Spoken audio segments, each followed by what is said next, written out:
Earlier, I was in the old forest when I suddenly heard a piercing, eerie scream. My father immediately pulled me away, saying, "Don't linger, hurry, it's coming out." Quote, I asked my father what was coming out, but he just shook his head. Quote, "Nobody knows its name. Everyone who has seen it has died."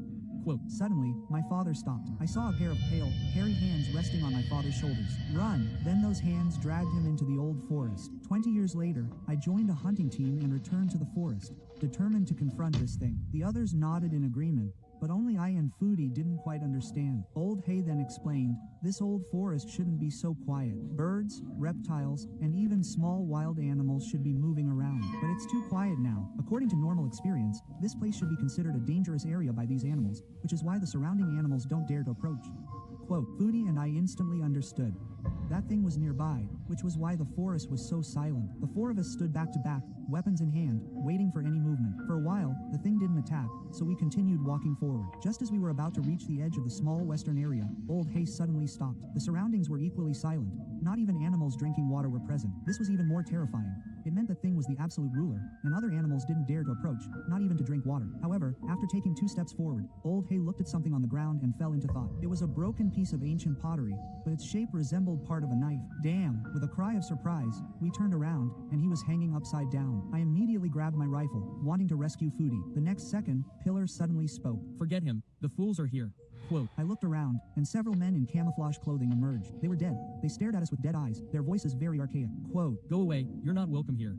Quote, I froze in place. What was going on? Old Hay, however, mumbled a few words, and the attitude of the other people softened a little. Finally, Old Hay explained to us that these people were probably a small tribe from the mountains. You can think of them as primitive people. I was startled. What era is this? There are still primitive people? But after a brief understanding, we learned that these were not truly primitive people. They were more like a small tribe that preserved the traditions of a fierce ethnic group. They usually didn't interact with outsiders, only exchanging some furs for supplies during hunting season. The camouflage paint on their bodies was made from plant and stone pigments found in the area, so we couldn't see them when they were hidden in the forest. Their tribe wasn't large, only about a dozen people in total. These 4 or 5 people were all their men. Then Old Hay exchanged a few words with them and frowned, looking at me. We have to go. They don't welcome us. If they catch us again, it's because of that thing's instructions.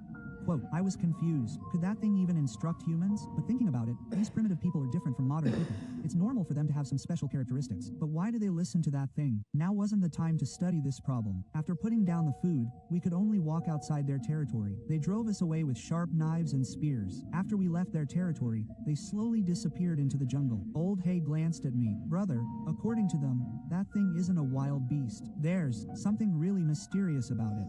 Quote, I don't know either, but they all call that thing a Baha. Seeing our puzzled expressions, Old Hay patiently explained, the land in northeast China is different from the Central Plains. The beliefs are different. The Central Plains believes in gods and spirits, so it's called a river civilization. But the northeast doesn't have so many rivers, so the belief is in mountains, and it's also called.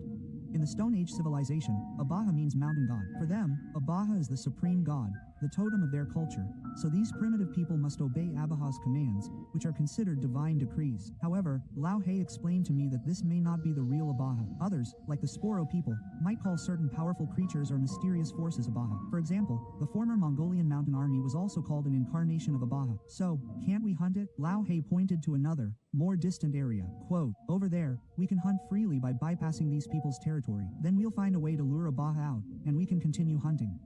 Quote, we walked for a long time, and in the evening, after I fetched water by the river, I went to a place far away from the people and set up camp. The 2 tents were simple campsites, with a campfire in front. Since we knew the thing wasn't a ferocious beast, we didn't need to set up according to the rules for dealing with ferocious beasts. Lao Hei's idea was that once we found it, we would first shoot it with crossbows, preferably driving it away for a while. When it got tired, the 4 of us would attack together. 4 military bayonets could open more than a dozen wounds on its body in a short time. Even a grizzly bear couldn't withstand it. However, this method is also very dangerous. Someone would definitely need to attract the creature's attention. Lao Hei said he could be the bait. I frowned, wanting a safer method. Don't think about it. It's not even certain if it will be effective. My method will definitely work.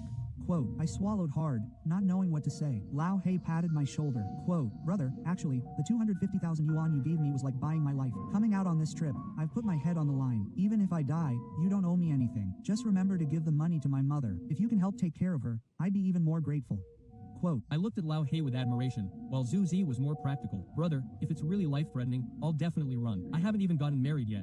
It's not worth risking your life for your wife. I'm telling you this up front, so don't blame me later. I nodded, indicating I understood. As for the food, we're good friends, so he didn't have much to say. After steaming the food and cooking, we chatted for a bit and then went back to our respective tents. Do you think we can pull off that heist? If it really doesn't work out, we'll just run away. If we can't do it the first time, we'll try again. Even if it's just a matter of who lives longer, we'll outlast him and you'll have avenged your father. Quote, I smiled and nodded, chatting with food for a bit before feeling sleepy. Even a god couldn't endure a whole day of shooting water like Ashan did. But after sleeping for a while, I felt something was wrong. Before falling asleep, I could still hear sounds, but now there was no sound at all, as if this place had become completely silent. I nudged food. Quote, don't sleep, something's wrong outside. Quote, food groggily opened his eyes, completely unaware of what was happening. Quote, listen, there's nothing outside, it's perfectly safe.